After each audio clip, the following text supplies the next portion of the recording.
सभी आप लोगों का हमारे चैनल इंडियन किसान चैनल में स्वागत है। दोस्तों आज की इस वीडियो में बात करने वाले जो हमारे किसान भाई मूंग की खेती करते हैं, तो आज की इस वीडियो में बात करने वाले कि मूंग की खेती हम किस प्रकार से कर सकते हैं जिससे हम अच्छा लाभ ले सकें और अपनी मूंग की फसल से अच्छा पैदावार कैसे करके ले सकते हैं। तो आज की इस वीडियो में बात करने वाले कि खेत की तैयारी किस प्रकार से कर सकते हैं, कौन सा सही समय पीरियड है, टॉप वेरायटी कौन सी है, और बात करेंगे हम बीज उपचार कैसे कर सकते हैं। दूसरा हम बात करेंगे किसान भाइयों की बुआई के समय खाद की मात्रा हमें कौन सी देनी है और पहली खाद में कौन सी खाद देनी है, और उसके साथ में हम खरपतवार की रोकथाम हम किस प्रकार से कर सकते हैं, और उसके साथ में हमें सिंचाई कितनी सिंचाई देने की आवश्यकता है, कितनी हम सिंचाई दे करके हम मूंग की खेती तैयार कर सकते हैं, और दूसरा हम कीटों की रोकथाम हम किस प्रकार से कर सकते हैं। तो ये ढेर सारी बातें होने वाली इस वीडियो में, तो आप इसके लिए इस वीडियो को अंत तक देखते रहिए, बहुत ही अच्छी जानकारी आपको मिलने वाली है।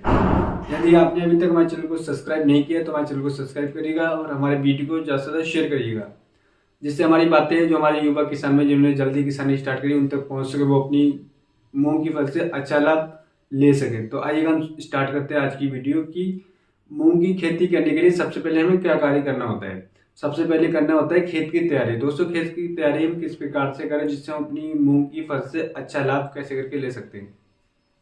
जैसे कि मूंग की खेती हम गेहूं काटने के बाद या चने की फसल काटने के बाद या सरसों के खेत काटने मतलब सरसों काटने के बाद जो हमारे खेत खाली हो जाते हैं, तो उस समय पर हम मूंग की खेती करके अच्छा लाभ ले सकते हैं, क्योंकि हमारी जो जमीन खाली पड़ी रहती है तो उस समय हम जमीन का उपयोग करके अच्छा लाभ ले सकते हैं और मूंग की फसल से अच्छा पैदावार ले सकते हैं। तो उसके लिए क्या करना है कि समय की जैसे कि आपकी जो भी चने या फिर गेहूं या सरसों के खेत खाली हो उसकी पराली को साफ कर लें, साफ करने के बाद आप गहरी जुताई कराएं।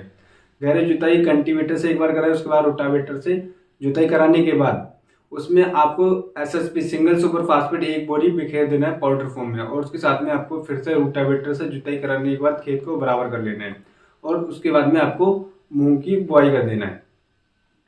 अब बात करते हैं किसान भाइयों की मूंग की बुआई करने के लिए कौन सा सही समय पीरियड होता है। दोस्तों मूंग की सबसे जो सही समय होता है फरवरी से एंड से लेके और पूरा मार्च आप मूंग की बुआई कर सकते हैं, क्योंकि ये बहुत ही सही अच्छा समय इसलिए माना जाता है क्योंकि आगे बरसात आती है। अगर मूंग की फसल हमारी 50 से 60 दिन में तैयार हो जाती है तो उसके बाद बरसात आती है तो उसमें भी घाटा देखने को मिलता है।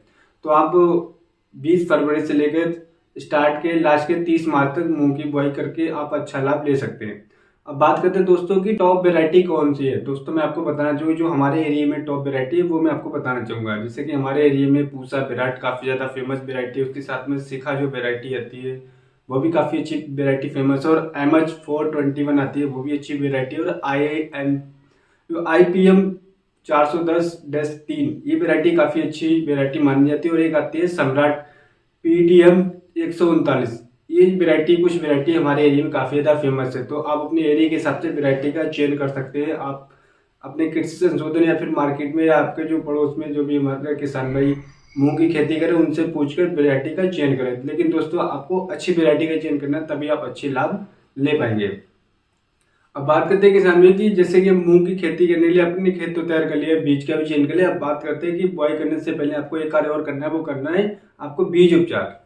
बीज उपचार के लिए अगर आप मूंग की खेती कर रहे हो, कोई अन्य फसल की भी खेती कर रहे हो, जैसे कि मैंने सारी वीडियो में आपको बताया कि बीज उपचार आपको अवश्य करना है। तो बीज उपचार के लिए किसान भाई आपको फंगिसाइड, बैक्टीरिया साइड प्लस कीटनाशक साइड, इन तीनों तरीके से अगर आप बीज शोधन करेंगे तो आप अपनी मूंग की फसल से अच्छा पैदावार ले पाएंगे। इसके लिए बहुत सारे टेक्निकल मार्केट में अवेलेबल है, उनका प्रयोग कर सकते हैं। अगर मैं आपको बताना चाहूँगा तो आता है रेडिमल गोल्ड आता है, उसका प्रयोग कर सकते हैं, और उसके साथ में राइजोमियम आता है उसका प्रयोग कर सकते हैं, इमिडा क्लोरोपिड है उसका प्रयोग कर सकते हैं। इन तीनों का प्रयोग करके आप बीज उपचार करिएगा और उसके बाद में ही मूंग की बुआई करिएगा।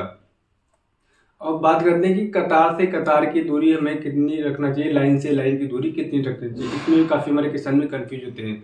तो दोस्तों मैं आपको बताना चाहूँ 9 से 10 या 10 से 12 इंच की दूरी आप ये सबसे अच्छी दूरी मानी जाती है। तो इस प्रकार से आप बुआई करेंगे तो आप अच्छा पैदावार ले पाएंगे। लाइन से लाइन की दूरी आप 10 से 12 या 9 से 10 इंच की रख सकते हैं।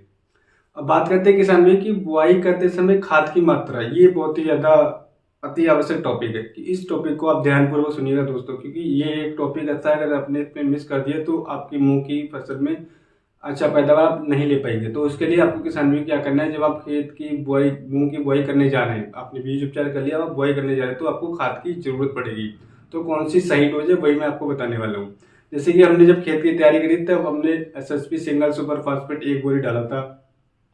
अब उसके साथ में आपको किसान भाई माइक्रो न्यूट्रॉन लेना है आपको 5 kg। आप उसके साथ में आप माइक्रो न्यूट्रॉन में सागर का 10 किलो ले सकते हैं, बायोविटा 10 किलो ले सकते हैं, और उसके साथ में आपको लेना है DAP 20 kg, यानी कि 20 किलो आपको DAP लेना है। और उसके साथ में माइक्रो रेजोबियम आता है 3 किलोग्राम, उसका प्रयोग कर सकते हैं। इन तीनों चीज़ों का प्रयोग करने के बाद किसान भाई आप बुआई कर दीजिएगा और मूंग की फसल आप लगा दीजिएगा। बाद में हम बात करते हैं किसान भाई की खरपतवार रोकथाम। खरपतवार बहुत ही बड़ा चैलेंज होता है हमारी मूंग की फसल के लिए, क्योंकि इसमें बहुत ज़्यादा नमी होती है और इसलिए हमारे जो खरपतवार होते हैं वो बहुत ही ज़्यादा जम करके आते हैं। तो खरपतवार या तो हम मैनुअली करते थे, मैनुअली हमारे लिए आज के टाइम पे बहुत ही ज़्यादा महंगा पड़ता है, क्योंकि आपको पता है लेबर नहीं मिलती है। तो आप बहुत सारे खरपतवार नाशक आते हैं, उनका प्रयोग कर सकते हैं मार्केट में। अगर मैं आपको बताना चाहूँगा दोस्तों, जैसे कि आता है BASF का आता है बेलर 32, आप उसका प्रयोग कर सकते हैं। आपको 800 ml लेना है और उसके साथ में आपको लेना है पेंडामेथिलिन लेना है आपको। उसके साथ में आपको पेंडामेथिलिन लेना है। इन दोनों का आप स्प्रे कर दीजिएगा, क्योंकि किसान भाइयों अगर आप सही समय पर खरपतवार का प्रयोग नहीं करते हो तो आपकी जो फसल है उसमें करीब आपको 30 से 40% घाटा देखने को मिलता है, क्योंकि हम जो भी खाद का प्रयोग करते हैं वो हमारा सारे खरपतवार ले जाते हैं। तो आपको लेना है किसान भाइयों मेथिलीन लेना है 30% वाला, और उसके साथ में BASF का आता है बेलर 32 बेलर 32 आपको लेना है 800 ml। इन दोनों का प्रयोग कर दीजिएगा, आपको बहुत ही अच्छा रिजल्ट देखने को मिलेगा। अब बात करते हैं दोस्तों की सिंचाई। बहुत सारे हमारे दोस्त किसान भाई उनका डाउट रहता है कि हमें मूंग की फसल में 4 से सिंचाई करना चाहिए, 5 सिंचाई करना चाहिए, 6 सिंचाई करना चाहिए। तो वही मैं आपको बताना चाहूँगा कि पहली सिंचाई जब आप करने जा रहे हैं तो आपको ध्यान रखना है पहली सिंचाई हमारे लिए बहुत ही ज़्यादा अति आवश्यक होती है, क्योंकि उस समय पर जैसे कि अगर आप मार्च में या फरवरी में मूंग की बुआई करते हैं तो उस समय पर मौसम थोड़ा कम खुशक होता है, यानी कि गर्मी कम होती है, तो आप 10 से 12-15 दिन में ही पहले सिंचाई करेंगे चल जाएगा। लेकिन जब दूसरी सिंचाई की बात करते हैं, क्योंकि टेम्परेचर बढ़ जाता है उस समय पर, तो आप अपने आवश्यकता अनुसार ही अगर आप सिंचाई करेंगे तो आपको बहुत ही अच्छा रिजल्ट देखने को मिलेगा। अगर आप पहली सिंचाई 10 से 12 दिन में कर रहे हैं तो दूसरी सिंचाई भी आपको 10 से 12 दिन में करना है, क्योंकि उस समय पर टेम्परेचर काफ़ी ज़्यादा हाई हो जाता है। तो आपको 10 से 12 दिन में तीसरी सिंचाई में भी आपको 10 से 12 या 15 दिन मैक्सिमम में कर देना है, क्योंकि ये समय पीरियड आपको गर्मी के हिसाब से आप अपनी ज़मीन को भी चेक कर सकते हैं। जैसे कि मैंने पहले की वीडियो में बताया था कि आप ज़मीन के हिसाब से रिक्वायरमेंट के हिसाब से सिंचाई करें। ऐसा नहीं कि 15 दिन में करना है, 20 दिन में करना है या फिर 18 दिन में करना है, लेकिन ज़मीन की रिक्वायरमेंट के हिसाब से आप सिंचाई करेंगे तो आपको अच्छा लाभ देखने को मिलेगा। अब बात करते हैं पहली खाद।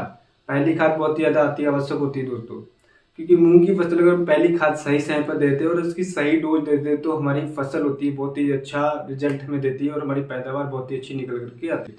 तो पहली खाद में दोस्तों लेना है, पहली खाद देने कब है, काफ़ी हमारे किसान भाई का डाउट होता है। कुछ हमारे किसान भाई 15 दिन में देते हैं, कुछ 20 दिन में देते हैं, कुछ हमारे किसान भाई 10 से 15 दिन में देते हैं।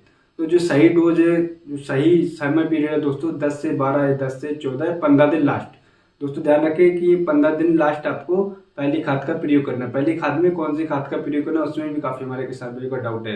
कुछ तो DAP लगाते हैं, NPK लगाते हैं, SSP लगाते हैं, लेकिन दोस्तों आपको ऐसा ज़्यादा खर्चा बिल्कुल नहीं करना है। आपको कम लागत में अच्छा पैदावार लेना है। तो उसके लिए क्या करना है किसान भाइयों, आपको लेना है यूरिया 20 किलोग्राम और उसके साथ में आपको सल्फर लेना है 90% 3 किलो।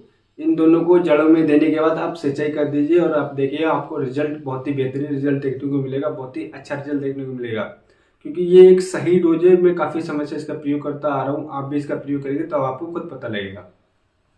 अब एक सबसे बड़ा चैलेंज आता है दोस्तों कि कीटों का रोकथाम। हम कीट का किस प्रकार से रोकथाम कर सकते हैं, क्योंकि इस समय पर मक्खी हो गई, ब्लू लीफ हो गई, व्हाइट लीफ हो गई, मच्छर हो गए और सुंडी हो गई और टिड्डा हो गया। बहुत सारी हमारे चैलेंज आते हैं, क्योंकि इस समय पर बहुत ही ज़्यादा खरपतवार, बहुत ही ज़्यादा कीटनाशक अटैक कर देते हैं। तो उन कीटनाशकों से बचने के लिए हमें कौन से टेक्निकल का प्रयोग करना चाहिए दोस्तों। बहुत सारे टेक्निकल मार्केट में अवेलेबल हैं, आप उनका भी प्रयोग कर सकते हैं, लेकिन जो मैं आपको बताना चाह रहा हूँ इनमें से भी किसी एक का प्रयोग कर सकते हो और आपको अच्छा रिजल्ट देखने को मिलेगा। जैसे कि आप एक चीज़ ध्यान रखें किसान भाइयों, जैसे आप कोई भी टेक्निकल का प्रयोग करें तो आप अपनी आवश्यकता अनुसार ही प्रयोग करें। आपको जबरदस्ती कोई भी स्प्रे नहीं करना है।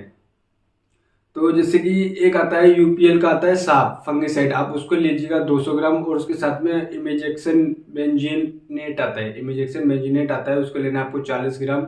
इन दोनों को आप मिक्स करके 150 लीटर में घोल तैयार करके आप इसका स्प्रे कर दीजिए। और दूसरे इसमें मैं आपको बताना चाहूँगा किसान भाइयों, एक आता है बायर का फेम, आपको उसको लेना 30 ml और उसके साथ में स्वादीन फंगिसाइड आता है उसको लेना आपको 250 ml और फेंटेक प्लस एक आता है टॉनिक उसको लेना आपको 100 ml। इन तीनों को आप 150 लीटर पानी में घोल तैयार करके आप इसका स्प्रे कर दें। जो भी आपके मूंग की फसल पर कीटों का अटैक हो रहा था उससे आपको निजात मिल जाएगा, यानी कि जो खात्मा हो जाएगा और आपको बहुत ही अच्छी फसल देखने को मिलेगी।